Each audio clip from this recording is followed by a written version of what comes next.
started with an introduction, and then this session will be kind of joint between a brief discussion on water, and then we'll do a brief discussion on the Protein A challenge, and people will be joining. Oh, sorry. People will be joining via Zoom for both of those. Then we'll have a break, and then Guy will lead a general discussion on kind of all three topics you've heard about today. So if we just go to the next slide. There's Terry. Hi, Terry. So to kind of unite our two concepts of the challenges, it really is starting to get CASP and prediction comfortable with distributions in structural biology. So much of structural biology cannot be represented by a small finite set of discrete states, and this is certainly something that can be discussed in the discussion, just that statement. We kind of propose two ways to measure, predict, and assess these distributions, but there's certainly many more ways. And then kind of the question of what representation is sufficient for assessing these predictions. You saw we took two different styles, one kind of a continuous distribution and one a density-based distribution. So we're actually starting with flash slides for Zoom participants, which hopefully will go well. So if you go to the fourth slide on this presentation. So Zoom participants were asked to prepare one slide and then have 2 minutes to prepare these. So if we can unmute Pascal if he's here. Yeah.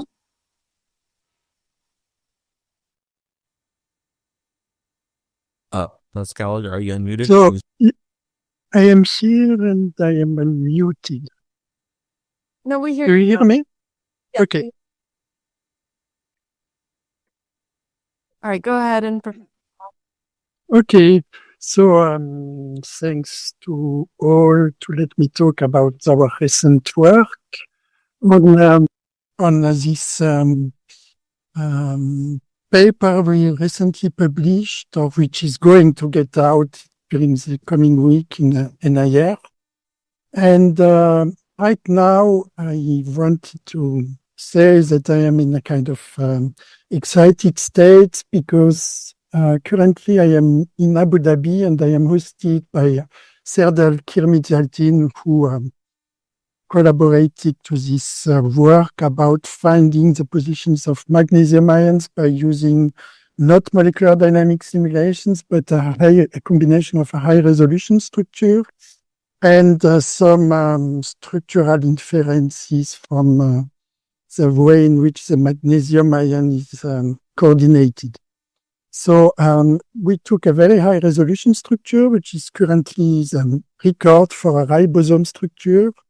It's a cryo-EM structure which comes from E. coli. It's a 1.55 angstrom resolution, and we have 400 magnesium ions in it and 230 potassium ions, which could be localized, along with 21,000 water molecules, which is a lot. So compared to the structure we saw for the CASP challenge, the water molecules are very nicely placed. We see individual density for each of them, and we see also individual densities for the ions, magnesium and the potassium. So the magnesium ion has, as you know, a very strict coordination with strict coordination distances of 2.07, and it's octahedrali shaped. So we can, in the first move, we looked at all the magnesium ions we had in this structure, and we came out with this scheme where we have the hexahedrated ones and the ones coordinated to phosphates from 1 to 2 to 3 to 4. And by looking at these different states, we found that they form clumps. And these clumps are characterized by 2 phosphate groups binding to 1 magnesium. So in this tetramena structure, we had some of those. But we realized at the same time that we had a clear correspondence between the distance between the oxygen atoms forming the clump of the phosphate groups and the distance separating two water molecules bound to a magnesium in its first coordination shell. And this led us to try to kind of imagine how we could find automatically all these magnesium ions by using just structural parameters, and we scanned all OP distances. So we are working on a ribosome. The ribosome has 5,000 nucleotides, which means 5,000 phosphate groups, and so the double of OP atoms. And we found only about 100 of these magnesium clamps where the distance between the phosphate groups is of roughly 2.9. So by using just this very simple distance criteria, we were able to recover all the 60 magnesiums involved in the clamps, and which are the ones which are very important for this ribosome and probably integrated in the structure during biogenesis. So we then kind of claimed that we were able to find all the magnesium ions. And do you hear me? Please. Thank you. We'll have discussions on magnesiums in a bit. Kareem, can you please start your flash talk? Hi, my name is Karim Malikzad. I'm a PhD student at the University of Houston. We use molecular dynamics simulation to predict water shell around RNA molecule. We use Disha force field and we use TIP4PD for water model. We add 386 sodium for electron neutrality, and we keep the Mg in the position that of the PDB file, and we add 54 chloride to produce MgCl2. After an energy minimization, we did a NVT and NPT at 300 Kelvin, that in these two part of the equilibration part, we constrain the RNA molecule, RNA heavy atom position, atom of RNA molecule. We designed two simulation. In one simulation one, we didn't constrain in the production part, we didn't constrain the RNA molecule, and in the simulation two, we restrained position of heavy atom during the simulation. In simulation one, after doing simulation, we drop all of the frame that have more RMSE more than 4, and only report the frames that from remaining frame, we report only frames that didn't broken in predict boundary condition. And here shows the GFR for both of the simulation is kind of same for different heavy atom. And here we can see a snapshot of 5 angstrom shell around the RNA. That one interesting thing is here that in this shell we didn't observe any chloride, and almost all of these magnesium ions stay in the same position that was in PDB file. None of them during the both of simulation changed their position. Thank you so much. Thank you. All right. Our final flashlight for this challenge is Yukio. Yes. Can you speaking here? Yes, we can Okay. hear you. Okay, so thank you so much for inviting this exciting session. We are talking from Japan, the opposite side of the world from your press. We are so happy to talk about our challenge for real-time observation prediction. Here, we predicted the ion coordination number and ion distribution by using atomistic molecular dynamics simulation. Assuming that not all ions are visible with the experimental method, and some of them appear around the RNA as ionic atmosphere. See panels A and B, they illustrate our simulation procedure. The first, the cryo-EM RNA structure, we predicted the extra ion around the RNA by using 3D reason. The system was solvated and electrically neutralized to perform regular dynamic simulation. The panel C shows the temporal change of the root mean square deviation. With the evaluation region, that's a rigid region, the value are found around the 4 angstroms as being similar to the organizer's informed value. Then we suppose that the trajectory was worthwhile to analyze. As shown in the panel D, the number of the ion coordinates or to RNA are stable through the 200 nanosecond molecular dynamics simulation. In particular, almost all magnesium ions are found near the RNA without diffusing away from the RNA. Then, the observed magnesium atmosphere suggests the presence of experimentally invisible magnesium ion. Meanwhile, this observation should be tested carefully. It's concerned that the present atomic force field overestimates ion-RNA interaction to give larger number of magnesium.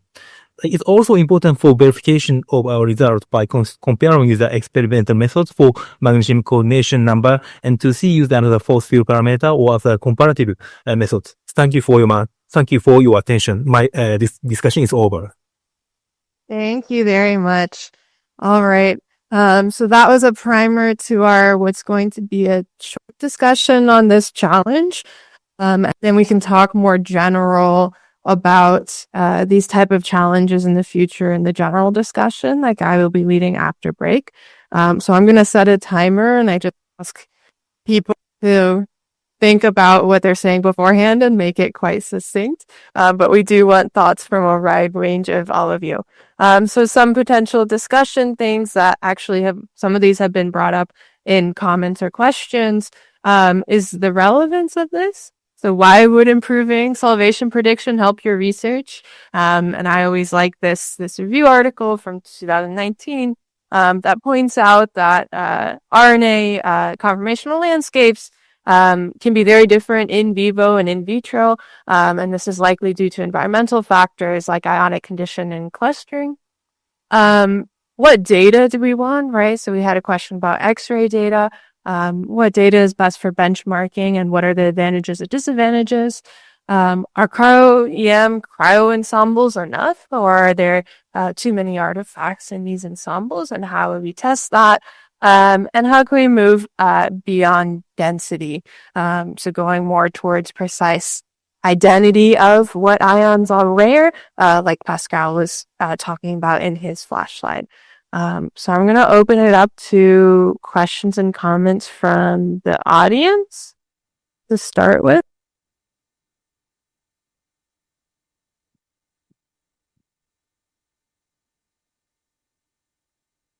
Well, as some people may know, in drug discovery, there's a concept that there's water in the binding site of a protein can have different properties, thermodynamic properties, tightly bound, loosely bound, high entropy, low entropy, and simulations are used to look at that and quantify that. And so being able to do that more accurately could help drug discovery.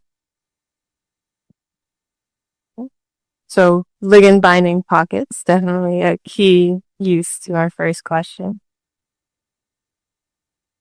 Maybe I can ask the predictors that presented today your answer to question 2 and 3. So if I actually can't, Giovanni or can answer. What data is most useful for you in developing these type of algorithms? And would kind of a combined source of data or a hybrid challenge of multiple sources be useful? So I think this is super useful. The only doubt that I have is if these experiments are sensitive enough to what we look for. So can we really distinguish magnesium ions from sodium ions from water from the experiment in a clear way? And also if it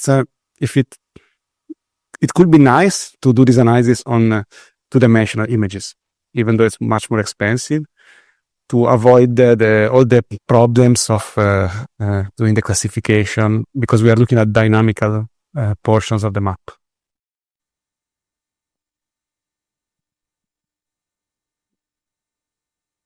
Can I ask a question, please? Oh, yes. Go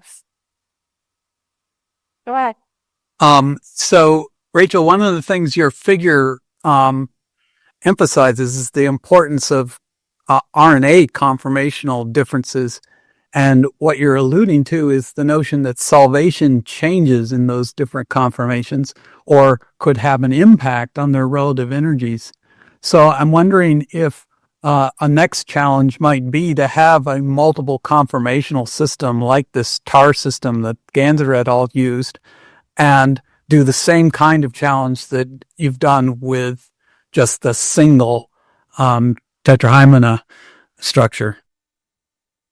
Right. I think that's a great suggestion, figuring out the correlation between RNA conformation and water solvent conformation. I think we heard a lot about that from our second talk as well, of surprising RNA conformational changes changing general solvent structure.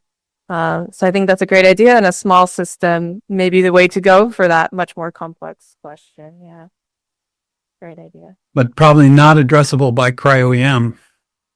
No, HIV TAR would have to be a different experimental method, and probably multiple experimental methods to go into that.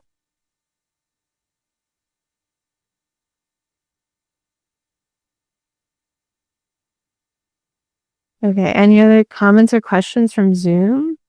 You can go ahead and mute yourself and we will hear you.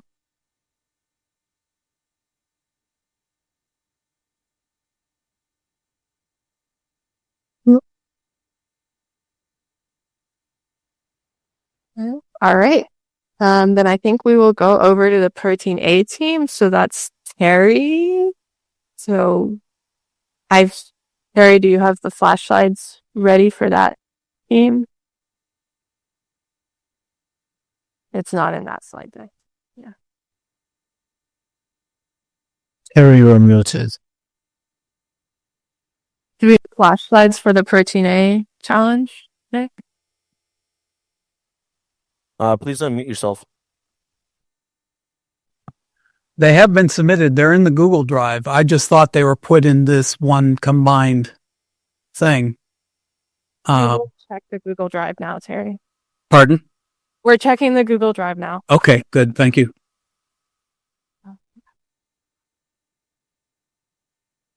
While you're doing that, I'm going to go ahead and share my screen and just sort of set up the discussion for something that I didn't have a chance to talk about, which is how we converted ensembles into ensemble sum.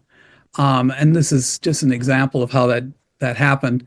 I just want to quickly go into what we discovered from doing that by the free energy metric that we submitted in the challenge, isotropic predictions always beat anisotropic ones. And what I mean by that is there were several predictions that predicted all sorts of different conformations, all possible orientations of the domains.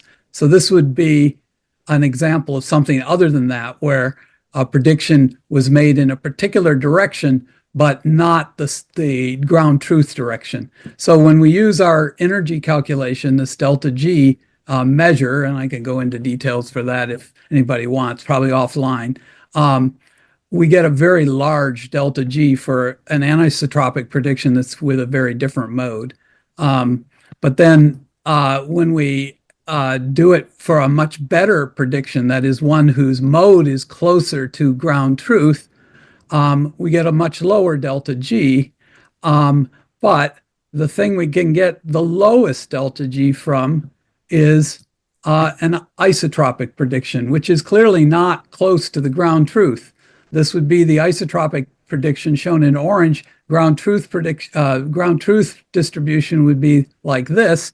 And you can see that the delta G is even lower than it is for a nearly good anisotropic prediction. So that led to understanding that so far we have to have a way to distinguish isotropic from anisotropic predictions. Here's an example of anisotropic predictions for both fields. This is one of our speakers. And yeah. We don't see the slide. It's not presented. But I think what you should do is do this very quick and then get to the flash. You can't see my slide? I think the projection is going to change something, so we'll see it. Okay. Well, anyway, the point is that the three speakers today fall into three categories. The first one, group 465 from the Wallner group, is an anisotropic prediction for both challenges, both T12 and T1300. The T1300 challenge has a very flexible Gly-6 linker, and we would expect that to be fairly isotropic. But their prediction did both anisotropic predictions. And then the Lindorf-Larsen group, group 135, predicted isotropic predictions for both challenges, which is also not the ground truth. And the one that predicted the most is the group 167, not the most. What they did was correctly predict that the wild type linker gives an anisotropic prediction, and the Gly-6 linker, which we now have the results for, and do look, that linker does appear to give us isotropic, nearly isotropic interdomain orientation, and that is 0 RDCs for everything. And the group 167 did that. So I hope we can hear from each of those groups' flash talks. Thank you.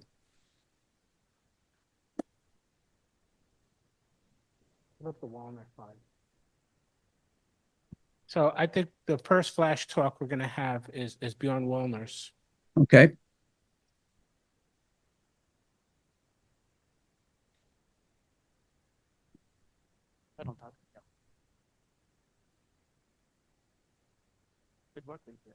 The flash talks are offering to share from their own devices.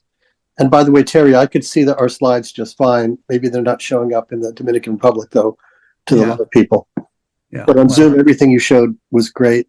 And two of our predictors from Creston's group and from Chiwei Ye's group from Open Complex are both offering to share their screens for their flash talks. Right. That should work fine.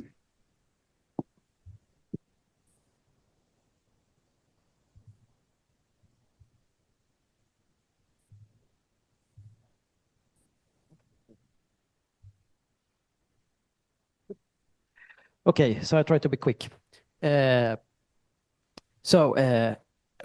participated in the ensemble category with an updated version of AF sample, so we call it AF sample 2. And the idea was to make AF AlphaFold 2 dance a little bit wilder than AF sample or massive fold. Yogis, who was here in the audience, did the work for this. So after CASP, we were really excited because we got some quite good results for AF sample in the predictable multimer prediction. But we also saw some evidence that it could predict multiple states. But when we actually tested it on a larger test set, it seemed like it didn't really move much. So here we are predicting it closed against open state. And if you want to be up in this corner, and actually it's not much better than just vanilla AlphaFold. So we wanted to improve this a little bit. So you heard earlier yesterday about MSA subsampling, and often you sort of subsample to explore the space, and then you sort of cut off the MSA in this way.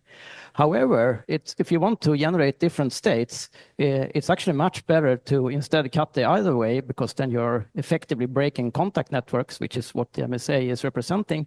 And by doing it in this way, you're not losing information, but in fact, you are effectively discovering a larger part of the space. So this is basically what we set out to do. And you can bias this to certain regions if you want, but we did it completely stochastic. So inside the AlphaFold inference system, whenever you make a prediction with some random fraction, you mask out some of the columns and generate a new model. And you can tweak this parameter, and then you can improve the performance for both. I mean, the closed state was already good for this, but then you can get the open state without losing performance for the closed state. Now this plot looks much better, so now the improvement is massive, so we can call it massive improvement. And now all points are basically moved up into this corner, and I mean, for this set. We tested on another test, transmembrane proteins, transporters, it's even better. So And then it can also generate intermediate states. So this is just, again, open closed states, and we map some of these to known structures, and we are finding structures on the path as well. Okay, so for the ensemble, we then generate 20,000 samples with this using different maskings, 3 different two-door cycles, monomer, PTM, multimer, version 1, version 2, version 3, 5 models, 500 models, and so 20 models in total. And then we cluster, and we did the weighting based on the cluster size. So just a note there, we're actually generating monomers with the multimer version, because a monomer is just a multimer in one chain. So, and here are the results. So actually, it's said that where models were anisotropic for both, but you can see that this one is a little bit more ordered. So here I just did the weighting based on the cluster size here. So the sizes of the ribbons are dependent on the precedence in the cluster, on the weight in the cluster. So here is for the 2. But yeah. Okay, thank you very much. Yeah. Chiwei, can you go next? You got on mute.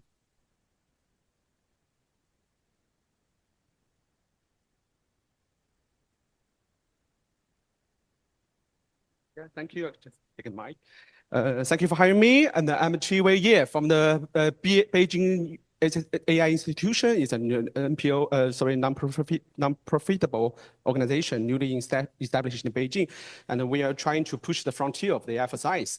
And I borrowed the slides from the terrorists, and we at the team can do, our model can predict the quantitative agreement with the experiment results.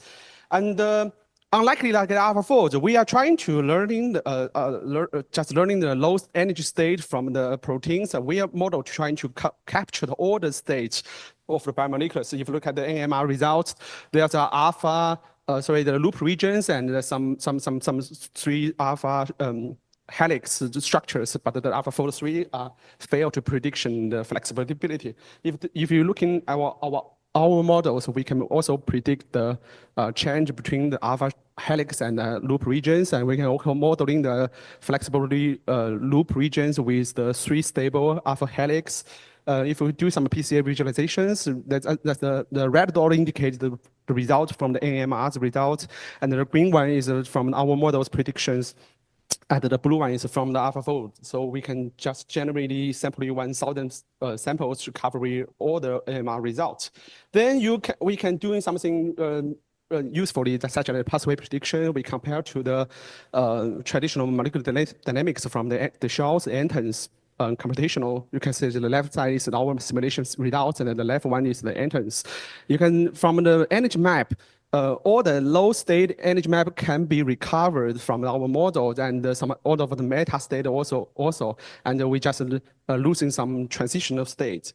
And if you look at the multi-conformational predictions, sorry, it's some lagging. So there's Apple Holo predictions, as the blue one is our result, and the original one is AlphaFold 3. And AlphaFold 3 failed to prediction all the Apple and the Holo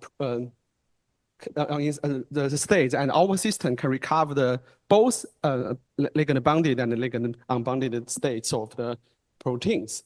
So that's we can do some dynamic simulations, such as we can simulate all the folding simulation, like the protein with the unfolded way and folded to a stable situation, and doing some proteins simulation with a large scale, and even a ligand into some pocket, and show some effect to the surrounding proteins. And to have a takeaway, we believe that our innovation is quite interesting, and there are ablations from the two technology invented. So the first one is we trying to modeling all the atoms.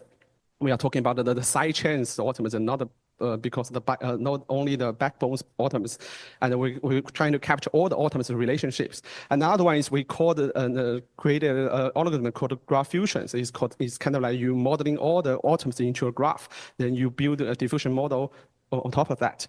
And I think that's all. Thank you. Great, thank you. Okay, and do we have a representative from Lindorf Larsen? Sorry? Yes, Preston. There you I go. think I can represent myself, if that's okay. Yes, thank you. Thank you, Great. Linda. See if I can find it here. You see a slide? And Not it's yet. you don't There see it the is. slide? Okay, good. And now I'm changing the slide. You can see that also. Yes. Excellent. Great. So thanks a lot. So what I'll present now is orders of magnitude more simple. But I'm happy to see that it worked relatively well, at least for some measures. So what the previous people, the people here, and I decided to do was basically take our off-the-shelf molecular simulation model that are coarse-grained and use them on these two targets. So the approach is basically that we build all atom models based on the provided information of the structures of the two domains. We just used AlphaFold for that. We coarse-grained the structures in a couple of ways that I will present in the next slide. We ran simulations that were relatively long because that's easy to coarse-grain, and then we converted them back into all atom. And we do that relatively often. We did a few tricks here just to satisfy the requirements of the folded domains being exactly the same as the crystal structures. But apart from that, this is basically our standard workflow. So we submitted 2 entries based on 2 nice cocktails. One is Martini, the other one is Calvados. I'll talk, very briefly about both. But basically, Martini is a very nice coarse-grained model from Sivadyan Maring's group that we have tweaked slightly to make it work better for exactly the kind of multi-domain proteins that the targets are about. And Calvados is a coarse-grained model that we built ourselves in the group by basically training the model against NMR and small angular X-ray scattering data. So because these are dynamical systems, we don't like to interpret coordinates. So instead, in the training of the force field, we target directly the experimental data, in this case, NMR and SAX data. So I'm just showing you here some results. These are some proteins in the middle that you can see they look very similar to the kind of targets here, multi-domain proteins with flexible linkers. And if you look at the plot on the bottom right, for example, you will see all those green points is agreement between predicted and experimental RG values. In reality, we like to compare directly to the SAX data, but it's a little bit more convenient just to show you the RGs. So these are the 2 models. Here's some simulations of what they look like. We basically constrain the 2 domains. We let the simulations run. Martini has a coarse-grained water model, so it took about 3 to 4 days of GPU time to run those simulations. Calvados has just 1 bead per residue, no water. So we could complete it in a couple of GPU hours. There's even a Colab implementation that you can just go through, and you can run these simulations using Google free resources.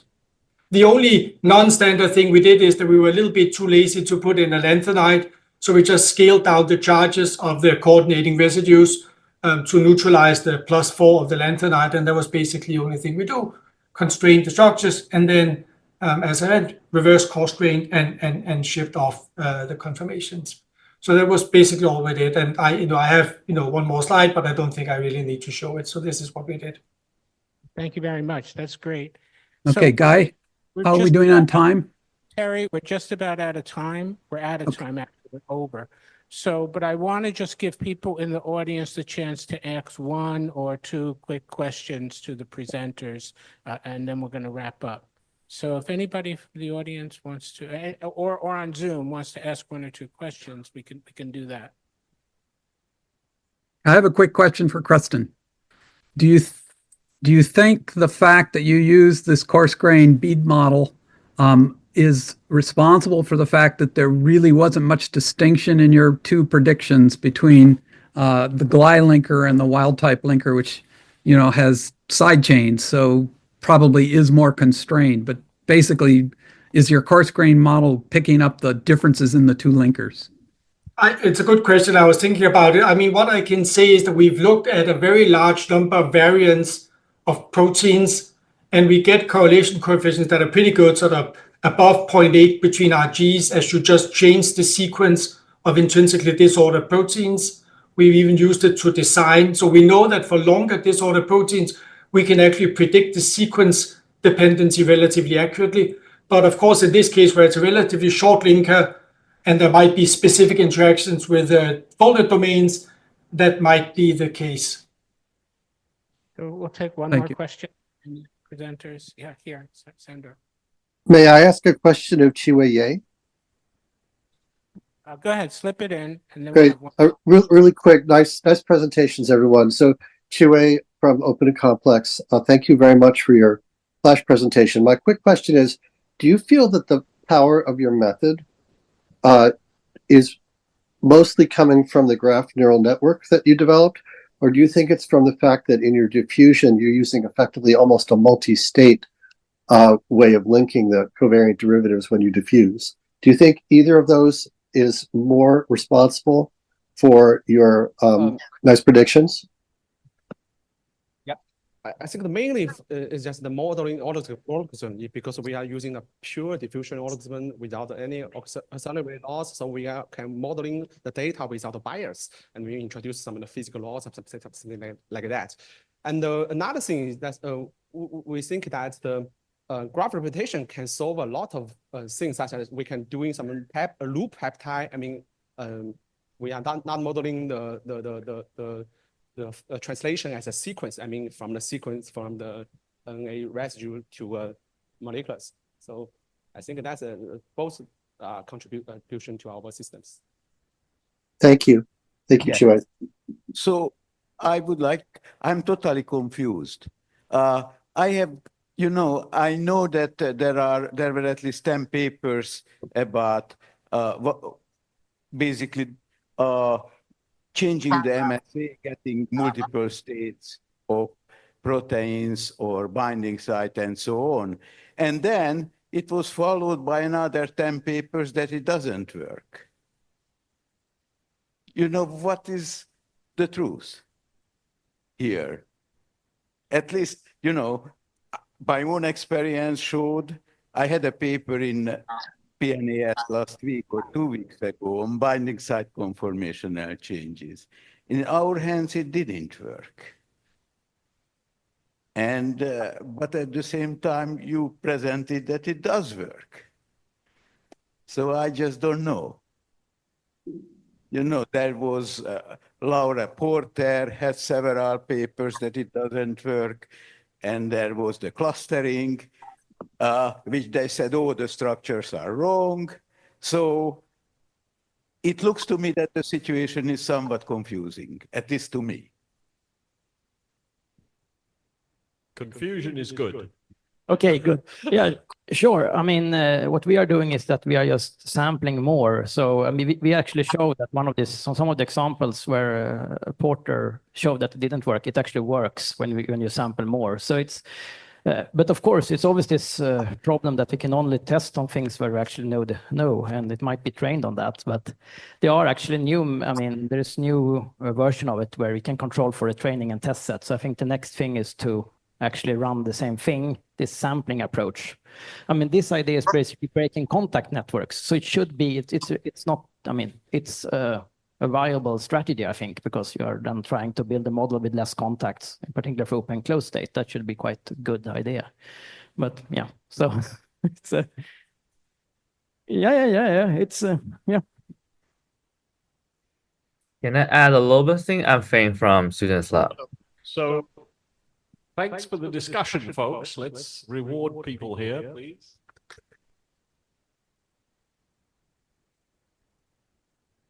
Okay, we're a little late, but we'll try and do 25 minutes.